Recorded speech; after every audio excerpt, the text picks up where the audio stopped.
What's up, guys? I'm Tim Tebow, and I want to thank your church so much for being a part of Night to Shine. Probably some of you don't even know what Night to Shine is, or you didn't even know your church was doing it. Well, your church is part of it, and Night to Shine is a worldwide movement for people with special needs. And on February 8th, over 600 locations around the world are going to be celebrating people with special needs by hosting an amazing prom.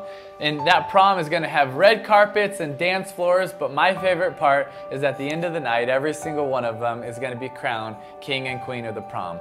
But why this is so important is because it's not just a dance floor, it's not just a red carpet, it's not just a prom.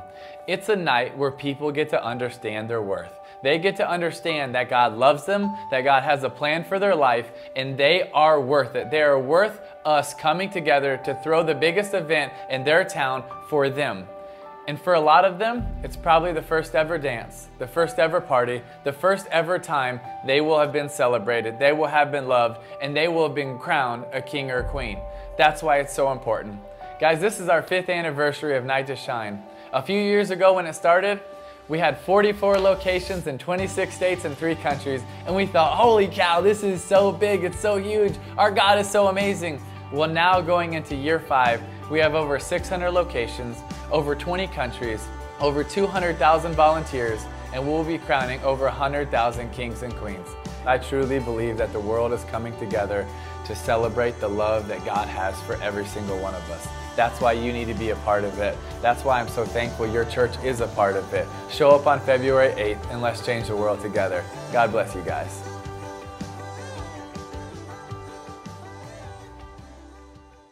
And Night to Shine, we are a little over 3 weeks away from Night to Shine. We are so honored to be able to be a part of it. So many of you have already signed up to participate. We have now over 160 guests that have already registered to be there. Don't forget, each guest comes with family members, so probably another 320 or more being there as family units, and we are honored to be a part of that. If you've ever been a part of it, you know what that night is like. And so we are now ramping up as we're now 3.5 weeks out. We're collecting money for it. We don't put it in our budget. We have always put it out there just for the body to respond and give to. And so right now, we are in that time of collecting for Night to Shine, about $30,000 for us to put it on. Well worth every dollar that we spend. Many of our areas are filled. The buddies have responded, so thank you for that. One critical need we have is still for breakdown people, which is always the hardest thing, right? Meaning it's always fun getting ready for the party, but it's always tough finding folks to come at the end of the party. But it's a critical need. And one of the only about downside from us being at the DoubleTree is that if it were here and the party is over and we don't get it all taken down, so what? It's still here, we come back the next day. Doesn't work that way there. We do need to be out of there that evening. So if you can help us with that, that'd be a key thing. I would even say this for many of you who are buddies, perhaps you would consider, after the night is over, sticking afterward and help us with the breakdown. Diane and I have done that every single year. We come in tux and sequin gown with a bag, and the bag is jeans, flannel shirts, and tennis shoes. And after we say goodbye to the final guest, we get into our work clothes and help break things down. Perhaps you could do that. Maybe you'd be willing to do that. If you are willing to either to sign up for the breakdown team, or if you're going to be there already and you're willing to stay and help us, it won't take long. But if you're willing to do that, if you could let the Davises know, if you could let our team leaders know so we know how to plan. It's a critical need, and we are ramping up and getting ready and excited to be a part of it. So participate there if you can. This morning when you walked in, hopefully you've noticed a lot of activity out in the lobby. And we have table displays up there for multiple ministries. We're doing our series on serving. We're doing our series on spiritual gifts. And my hope would be that as the result of all that, you'd find a place to serve if you're not currently serving. We've got table displays up there, so take some time. It's going to be there for 3 weeks, this week and the next 3 weeks, to stop by, look at some of the different areas and where you can use your gifts, where you can serve and use your abilities. Multiple areas and multiple places. I mean, things from ushers and greeting, at the door greeting in the lobby hosts, M25, our care ministry, students, children's. Azimuth has a display. You'll see a big question mark right in the middle. If you're not exactly sure where you might want to serve, but you're interested in serving, start there. If you're interested in being a small group leader, go to the question mark. But take time and look around. This is not like the fair, where if you happen to walk up to the table, they're going to grab you and never let you go. I know a lot of us, we go to the fair, we go into one of the tents or the booths, you stay at a distance, don't get too close, and see if I want to drift over, because if you get too close, you're going to get sucked in. Trust me, we won't suck you in, at least not that I know of, but I've told them. That's not what we're going to do. You can step in, talk, see what's going on, and keep moving to the next place, but just take a look at the different things that are available. So many ministries where you can serve. You'll feel a sense of fulfillment by serving, and that's what we're talking about right now in our series, so stop by. Don't think that, well, I didn't hear my spiritual gift listed, so I can't serve. Multiple places in which to serve. We're committed to having people serve in areas where you're going to experience fulfillment, personal fulfillment, because it matches your gift set, it matches your personality, it matches your passion, those kind of things. So stop by and take a look. The other item I would say for out there is you'll see there is one display that says UVM hockey tickets. We have 100 tickets. I got a report from Dell, who's working the table, that said we're probably going to need more. We'd like to go through all of that 100 and get 100 more. But stop by, pick up hockey tickets for women's hockey, February 1st. You don't have to go as a group, but we got a group deal on the tickets. Tickets are $5. Actually, the ticket price is only $2. We're charging $5. We're going to take the extra $3, put it into a gift certificate, do something for the team. So those are available as well for Friday night, February 1st. Stop by, pick up tickets, stop out there. I saw some cookies on one table, so that should get you there all by itself. So there you go. So this morning we're going to continue our series, talking about serving, talking about spiritual gifts.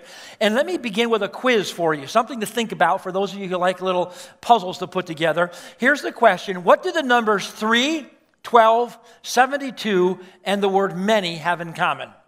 What do the numbers 3, 12, 72, and the word many have in common? Think about that. We'll come back to that in a couple minutes. Let's say this morning as we gather together that I put a new plan together, and that is instead of coming to church, I'm going to divide us into 3 groups, and I'm going to send you out into 3 different areas. I'm going to take group number 1. I'm going to send you to the busiest Starbucks in town or the busiest Dunkin' Donuts in town. I'm going to ask you to go there this morning and just observe the culture. Then we're going to have you come back and use just one word to report how you would describe the culture of that Starbucks or that Dunkin' Donuts. That's group 1. Group 2, we're going to send you down to Church Street. Now, granted, maybe not this morning, Church Street, but we're going to send you to Church Street in a busy time, ask you to just observe Church Street, just observe the people that are there, and how would you describe, in one word, the culture of Church Street. And then group 3, we're going to send you to UVM. We're going to send you to a UVM hockey game. We're going to send you to a UVM basketball game. And we're going to ask you to come back and give us a one-word description of the culture that you would see there and experience. So if our Starbucks, Dunkin' Donuts people come back, I'm thinking it might be fair. They might come back and say, friendly place. There's just something about people who are about to get their morning coffee. They're grumpy until they're right to the place where they can smell the coffee and they turn happy. When I do go into Starbucks on a mission for my wife, because I'm not a Starbucks drinker, but when I go on a mission for my wife, it's amazing how people there are just friendly. Strangers feel like they have permission to talk to me when I'm in the Starbucks line, simply because they're happy. And I hate when they say, so what are you going to get? And it's like, whatever this piece of paper says, that's what I'm getting. But they're happy, and I think that would fit. You go to Dunkin' Donuts, I think there'd be that sense of friendly and being happy. You go to Church Street, how would you describe that? Probably many words, but I'm thinking laid back, relaxed. If you kind of sit back and watch the folks at Church Street, there seems to be a pretty relaxed attitude as they kind of browse up and down the street, stores and restaurants. Go to UVM. What do you think one word would describe the basketball game at Patrick Gym or at the Gut for hockey? I think you could use the word wired, maybe energetic, which would fit, right? A sporting event, people be wired, people be pretty energetic. Now, I wonder this. I wonder if at Patrick Gym or at the Gut, if they stood up and said, listen, we're going to take all you hockey fans, all you basketball fans, and we're going to send you out to all the area churches, and we're going to send one group to Essex Alliance Church. Observe them for a little while and come back and report back one word what you describe their culture. I wonder what they would report back. I wonder what that word might be. I often ask people when I find out they're new to the church, I have two questions. I actually will say, number one, well, how'd you find out about the church? What got you here the first time? Second question often is, and so what's your impression of the church? I'll tell you some of the answers that I get. One I hear frequently is the word big, and they go, well, big. And that's not good or bad, just big. And certainly we're not big by world standards of churches, but if you look at the average church size in Vermont, we'd be pretty big. So I hear that often. Oftentimes I'll hear the word impressive. I say, what do you mean by that? Well, just impressive. I mean, all the things there's greeters at the door, and then I walk in. I got screens up that are running. I got this look at the stage and the lighting to have that feeling of it's impressive, things put together well. I've heard the word powerful. And we'll describe that a little bit. Well, the music was very moving. So that time was moving, and the sermon touched me. They'll feel something inside, so they use the word powerful. Admittedly, I've also heard the word nuts out there. I've talked to folks, and I'll say, so what'd you think? And they kind of go, you're kind of an out there group, And if you're not used to worship, it might have that feeling of kind of out there a little bit and a little uncomfortable, those kind of things. Now, I wonder what word Jesus would hope for. I wonder if Jesus could speak into this moment, and we said to him, Jesus, what word would you hope would be the word that would describe the church? What would you hope for? Let me give you a couple scriptures that might give you some insight. Let's start with John chapter 13. So now I'm giving you a new commandment. Love each other. Just as I have loved you, you should love each other. Your love for one another will prove to the world that you are my disciples. Let's add to that 1 Corinthians chapter 13. If I speak in the tongues of men or of angels, but do not have love, I am only a resounding gong or a clanging cymbal.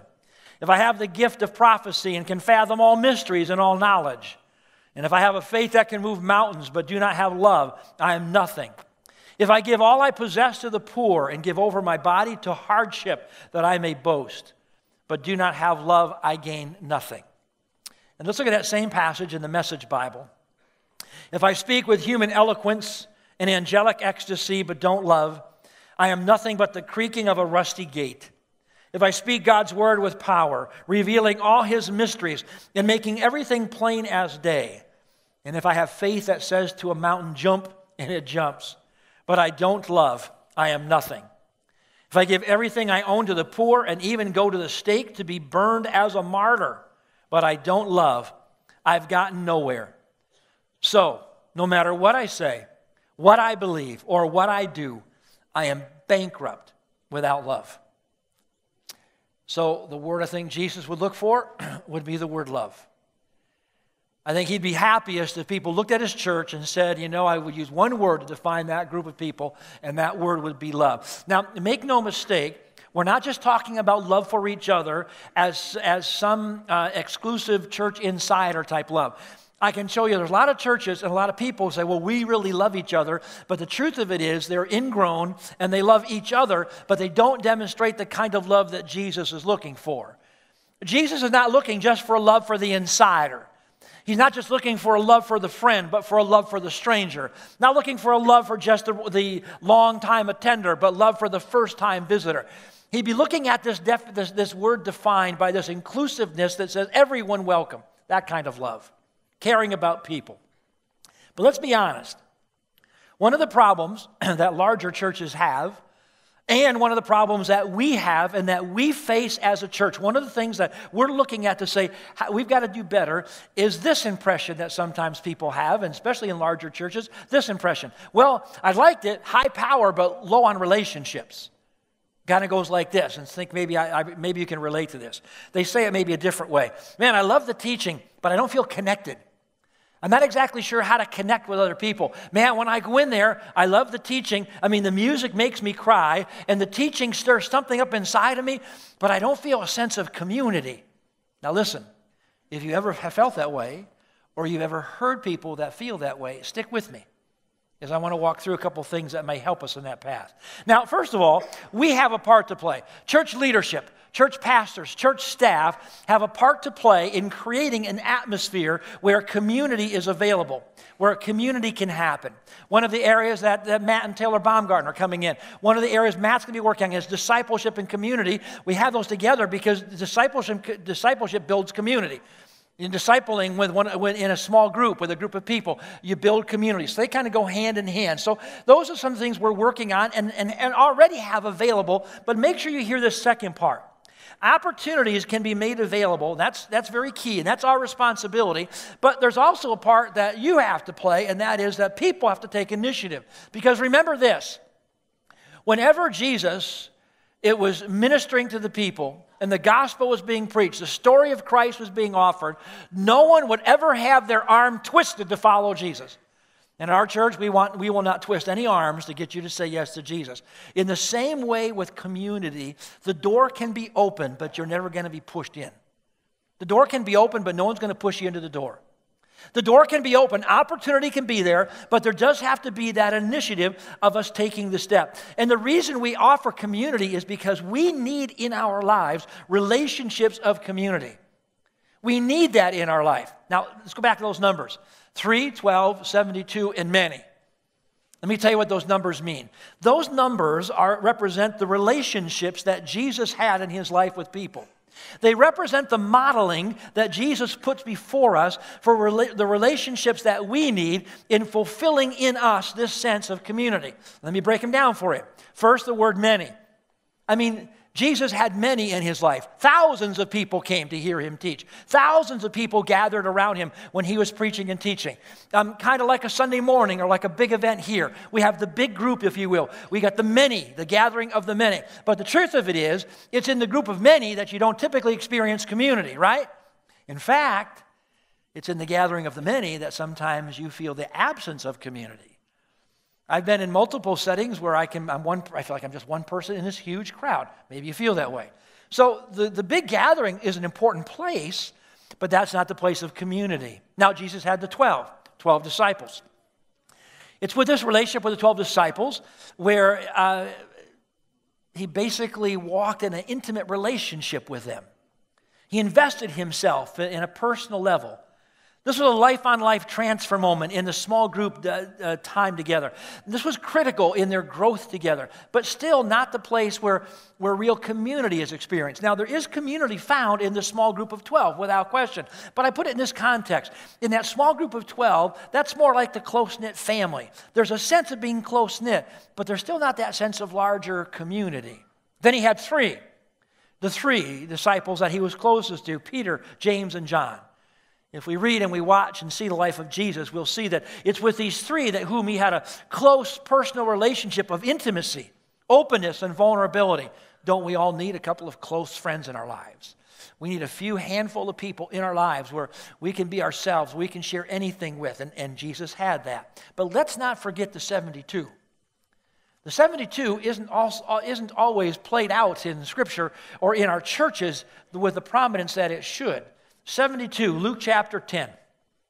I can't read all 17 verses, so I'm going to start with the first and the 17th, and it goes like this. After this, the Lord appointed 72 others and sent them 2 by 2 ahead of him to every town and place where he was about to go.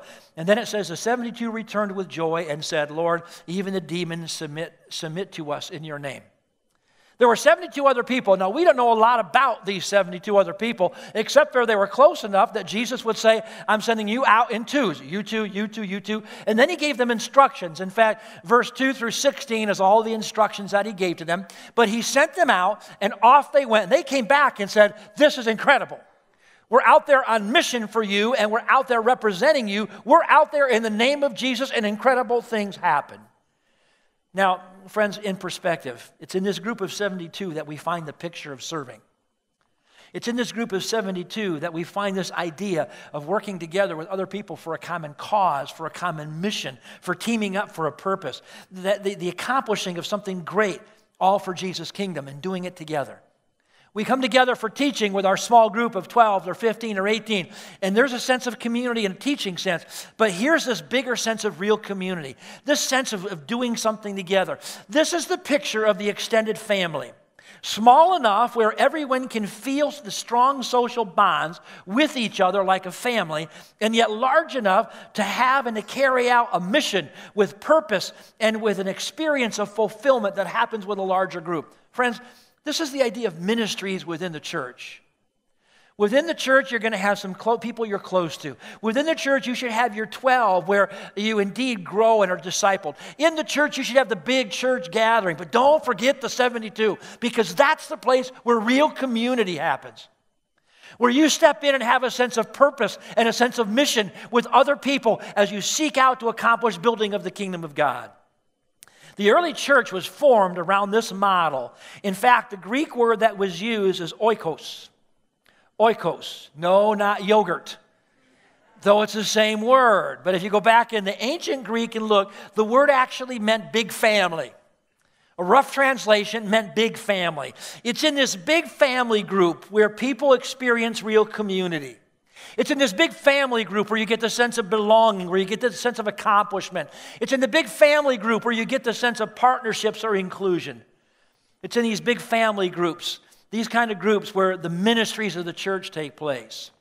You see, churches don't have ministries simply for people to attend them and be cared for and be ministered to, though that's great, that's good.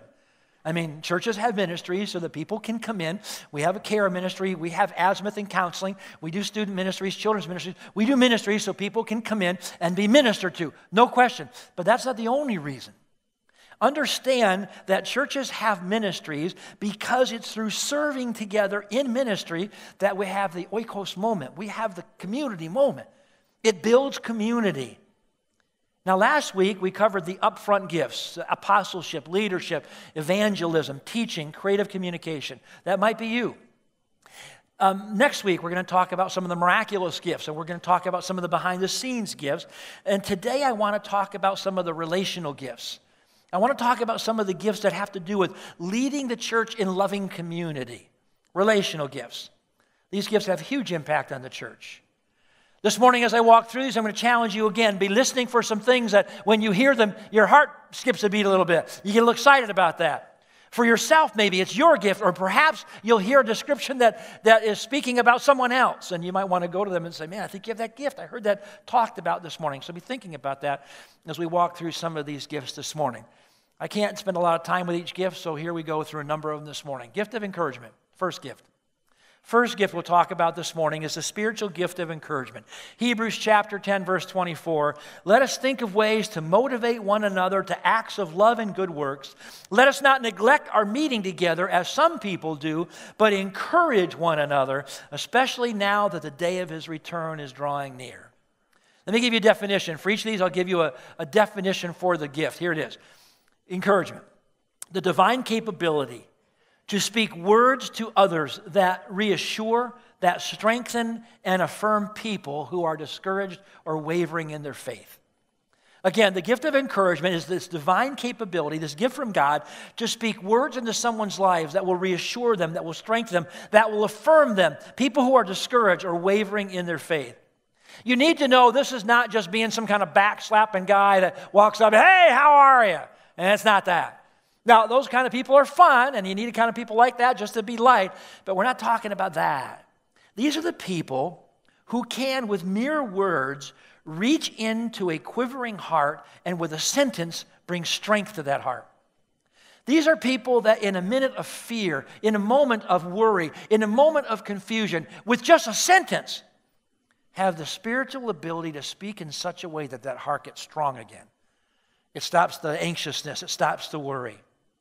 People that can both challenge and encourage from God's word or from a personal experience in a way that is life-changing. One of the key reasons, friends, one of the key reasons that people walk into churches today is because they hope that in the church they can find what? Encouragement. One of the key reasons why many of you are here right now is you walked in here hoping to find encouragement. Friends, that might be your gift. Please use it. Because a whole lot of people that need encouragement. If I were to go through the room this morning and say to each one of you, to say, hey, tell me, How often during the course of the week at your workplace or in your home do you hear words of encouragement? Do you hear words that are directed directly at you in order to lift you up and encourage you? How often during the week? Most of us would say seldom to none. Most of us here would say, man, never happens. In the workplace? Nope. I mean, I can't think of any time where in the workplace I get regular words of encouragement. Listen, if you've got the gift of encouragement, please use it. There's a lot of discouragement in this world. But listen, though there's a lot of discouragement in this world, God has gifted some of you with this gift that can turn the tide. If you use your gift, you can turn the tide in so many people's lives and moving them from discouragement to being encouraged. Now, with most of the gifts, they are gifts that God has given you that will remain constant, meaning that it's a gift as a part of your everyday life. We had a gentleman in the church who passed away numbers of years ago, but this fella had the gift of encouragement like no one else I've ever known. His name was Jack Peters. His son Bill still attends the church. Grandkids attend. Amy Peters on stage here. Granddaughter-in-law still a part of the church. Jack Peters had the gift of encouragement. Friends, I got to tell you, it was a real gift of encouragement, not backslapping. In fact, people were drawn to him because when you find someone who has the gift of encouragement, in this world of discouragement, you just want to be near them. And he would come up on a Sunday morning, and he wouldn't know that I'd be hurting or going through something. And in a sentence, with the surgical accuracy of a surgeon with a scalpel, he could mend a broken heart in a moment with his words. He'd walk up on one Sunday, and he'd walk up, and he'd just look at me and say, that has to be the finest sermon I have ever heard. And for many people, you'd go, yeah, right. But it wasn't just words for him. You'd be here thinking, man, that was a horrible sermon. He'd walk up and say, man, that'd be the most powerful thing I've ever heard. And when you're thinking to yourself, anybody can say that, then he'd look at you and say, when you said this, and he'd quote a sentence from the sermon. When you said this, man, that cut right to me. And then he'd look at you and it'd be like a 2-second talk. And he'd say, man, you keep it up, Pastor. It's like, okay. You say it, I will. Because now I'm encouraged. Man, what a gift. Listen, but you can still encourage people, even though that might not be your long-standing gift. You see, with a lot of these gifts at different times, there's going to be a prompting in your spirit you'll have at times where God just encourages you to do something, and it might be this gift of encouragement. Just a few weeks ago on a particular Sunday, it was kind of a tough week. I would kind of feel like, just kind of facing some issues. I got done preaching, stood down here. A woman from the church sat over here, came over and talked to me and said, I just need a minute of your time. Looked at me and just said, I got to tell you the impact. Then she started telling me in about 2 sentences the part that I played in her life. I've never had that discussion before. I just looked at her and said, you could not have possibly known. Man, I needed to hear that right now. And she just went, well, God told me to do it, and then she walked away. Job done. You got the gift of encouragement. Maybe it's a gift that you know you have. Use it. God prompts you at some point in time that maybe that's not your gift as such, but man, God just prompts you to say some word. Say it. Second gift we'll look at today, hospitality. Gift of hospitality. Now, a lot of people, when you think of the gift of hospitality, you think of apron wearing, cookies in the oven, house cleaning type Martha Stewart type people. Let me give you a better definition than that. Hospitality defined. It's the divine capability to make people feel the welcome of God wherever they're at. It's the divine capability to make people feel the welcome of God anywhere they're at, wherever they go. They have this ability. This is this unique divine enablement of God to make people feel welcome, to make them feel the community of God. Better yet, it's this divine ability to put people at ease. You ever walk into some place you've never been before and you just feel like an alien and you're kind of like, I don't know.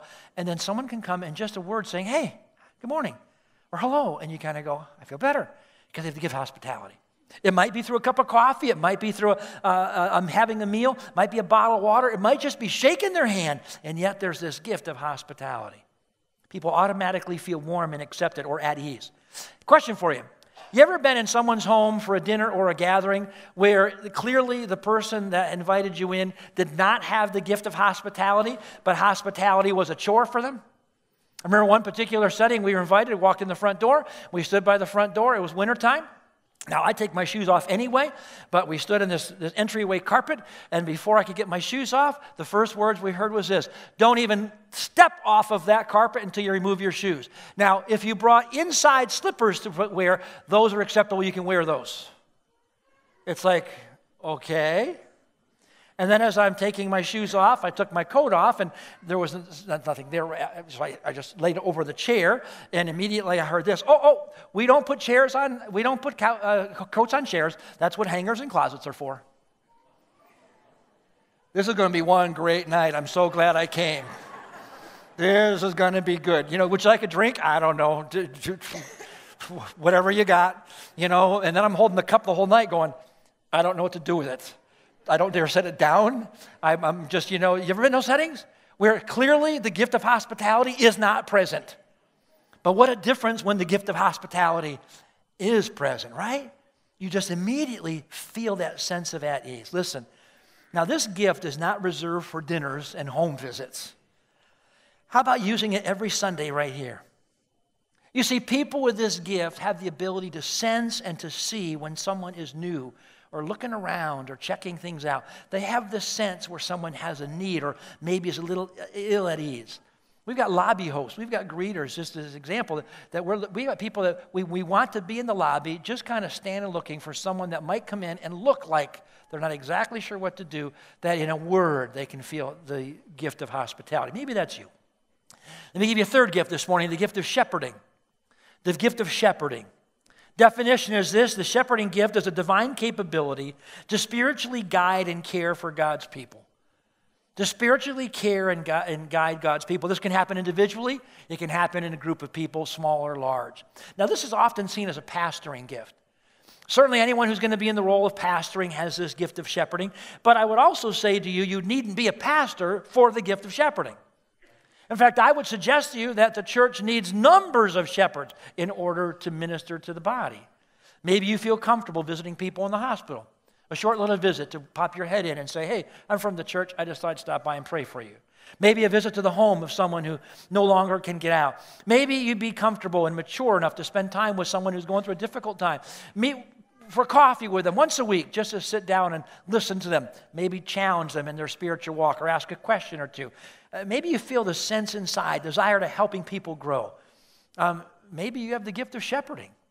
I would suggest to you again that check out our pastoral care department. Stop by the question mark and talk about small groups. I would suggest again that a church our size cannot be shepherded by a pastor. It can't even be shepherded by a team of pastors. It's got to be shepherded by all sorts of people who have the gift of shepherding. That divine capability that God has given you to care and to lead other people in their spiritual walk. Maybe that's you. Fourth gift this morning, gift of discernment, which often walks with the gift of shepherding. The gift of discernment. This is a divine capability to see qualities that aren't visible to the naked eye. The gift of discernment, to see things that aren't visible. Put it that way. Divine capability to see things that aren't visible. Things like character. Things like agendas. Things like intentions or motivation, truth or error. Now let's be realistic here.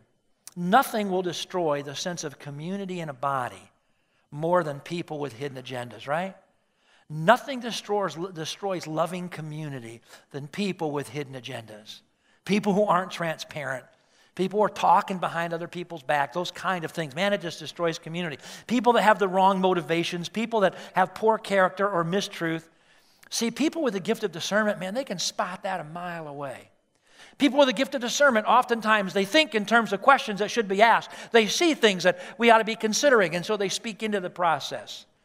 Shepherds typically have this gift that is pretty important, and you're speaking in someone's life, to have this gift of discernment. But again, it shows up in different ways. My wife, Diane, clearly manifests this gift. I can't tell you how many times in our life, in ministry, she has said to me, hey, be careful. Be careful in this area. Be careful in this because something's not quite right. I can't put my finger on it, but just be careful because I'm just sensing something that I discern something you got to be aware of. And how many times she has saved me heartache and pain. And how many times I have gone through heartache and pain because I didn't listen. I mean, boy, you got to listen. For the people with the different gifts. Discernment. Fifth gift this morning, mercy gifts. Gifts of mercy. Now listen to this one. This is a divine capability to show the empathy and the compassion of God to those who are hurting. Now, let me say it again. This is the divine capability to show the empathy and compassion of God to those who are hurting. This is not merely the words, hey, I'm praying for you. Now, please know, we need people to pray for one another. And you might say to someone very legitimately, I'm praying for you. I'm not taking anything away from that because just prayer is a powerful thing. But it's more than that. This is the supernatural ability to feel. Now listen to this description. People with mercy gifts have this ability to feel. They feel other people's hurt. They feel their pain. They feel their confusion. They feel their sadness. They feel their grief. They feel the remorse. When they're with someone who's hurting, they begin to hurt, because they have mercy gifts. Now, let me make a key statement here. Mercy gifts, having a mercy gift, the person with mercy does not differentiate between people who are hurt by others or people who are hurt by their own bad choices. You see, a lot of us think we have mercy gifts because we can hurt with people who are going through a tragic moment.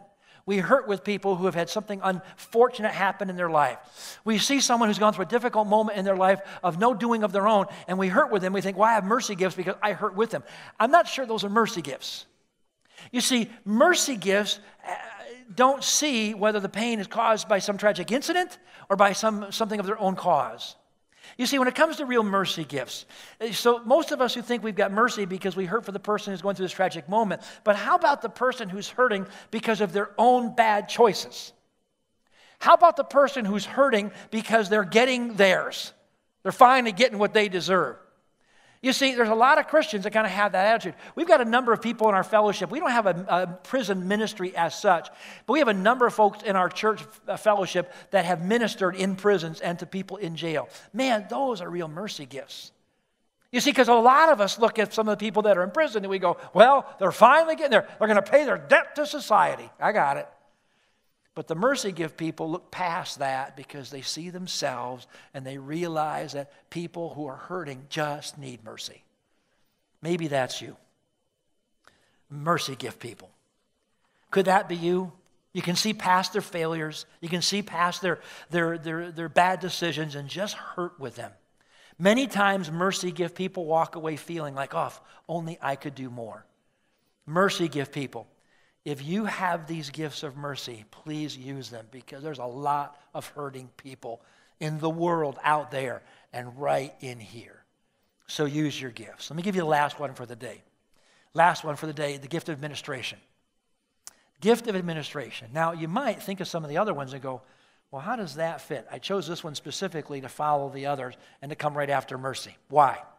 Because while the shepherds are shepherding all the scattered sheep that are leaving messes throughout the church, while the encouragers are sending out all their encouraging notes, while the hospitality people are serving up huge helpings of welcome, usually with coffee or cider or donuts, while the greeters are greeting, and while the nursery people are bouncing babies, while all the mercy gift people are leaking mercy all over the church, man, someone's got to make sure the bills are getting paid.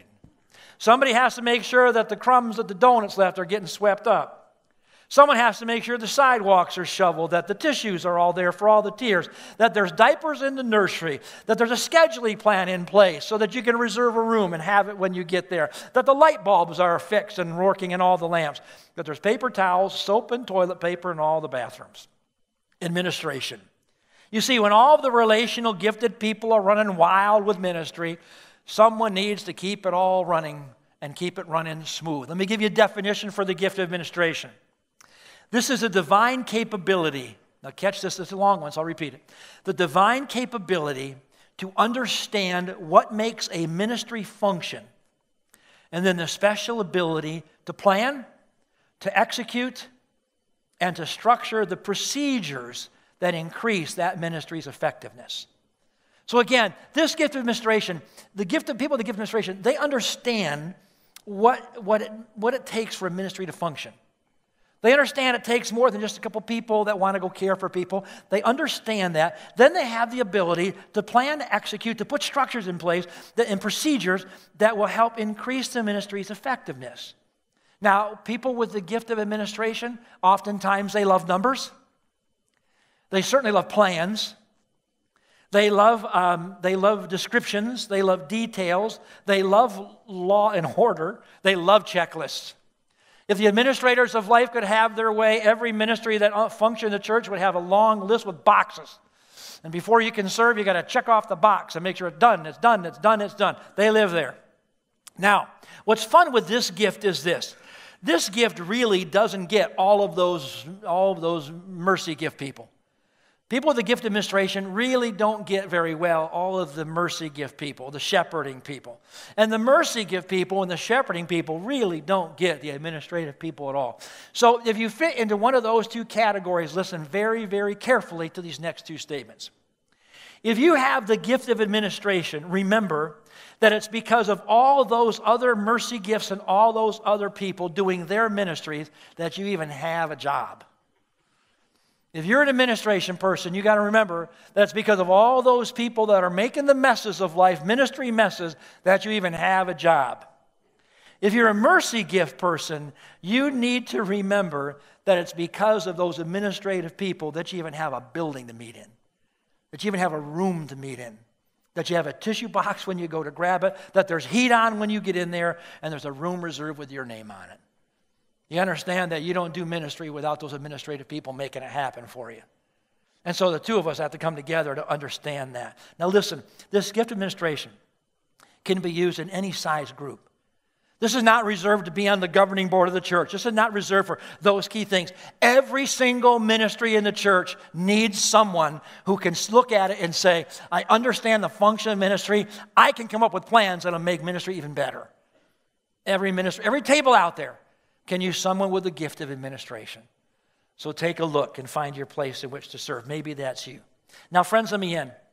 What a God we have that He would put in place a plan that would build the church, strengthen the church, but in doing so, every single person who says, I'm a follower of Jesus, will feel absolute fulfillment and a sense of purpose. By doing what? By simply using the gift that God gave you. What an incredible God we have.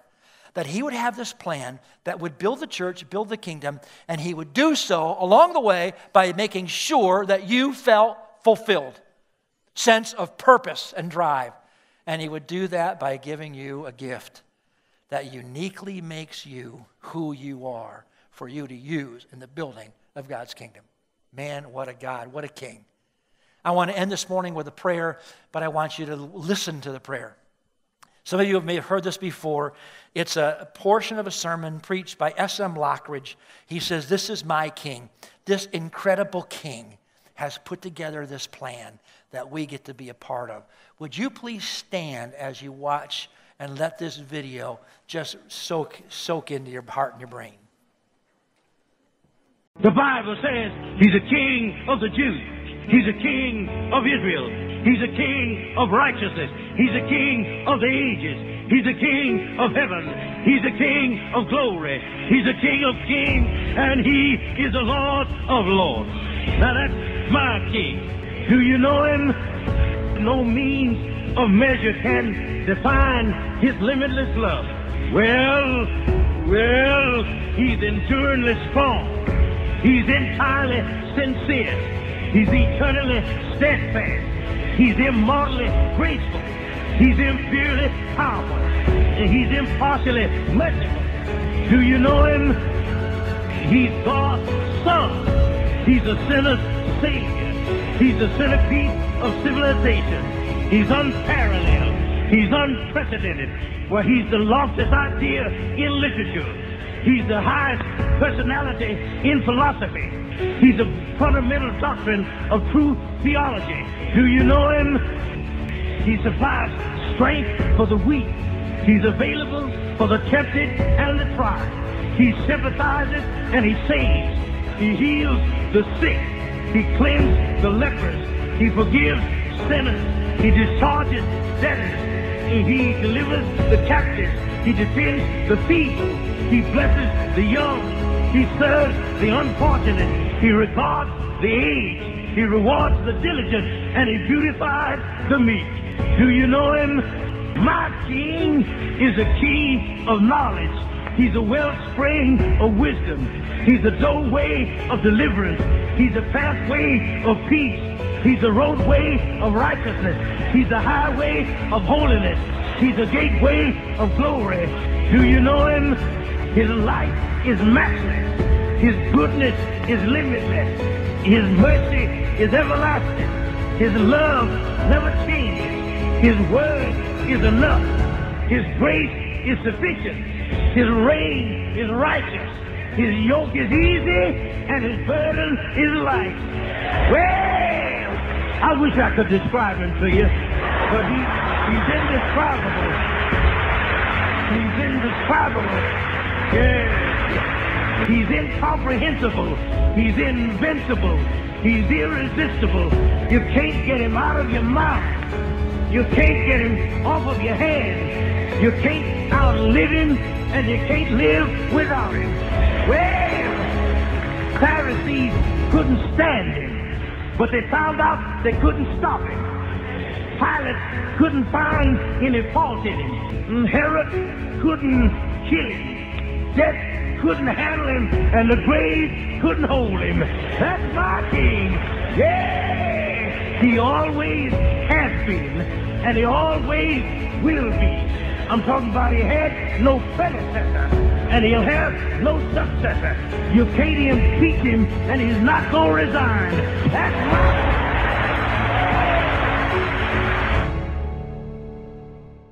I love the moment where he says, I wish I could describe him to you. But he's indescribable. And yet he's giving such a description that paints a picture. What an incredible king we have, that he would empower every one of us with a gift that would build his kingdom and bring you a sense of fulfillment. Lord Jesus, may we leave this place with this sense of awe in who you are. May we not hurry out the door. May we stop, may we look, may we dialogue, may we be saying, Lord, where is it that I can be a part of this plan, this plan to build your kingdom? What part can I play? Dismiss us in your grace. Amen. God bless you.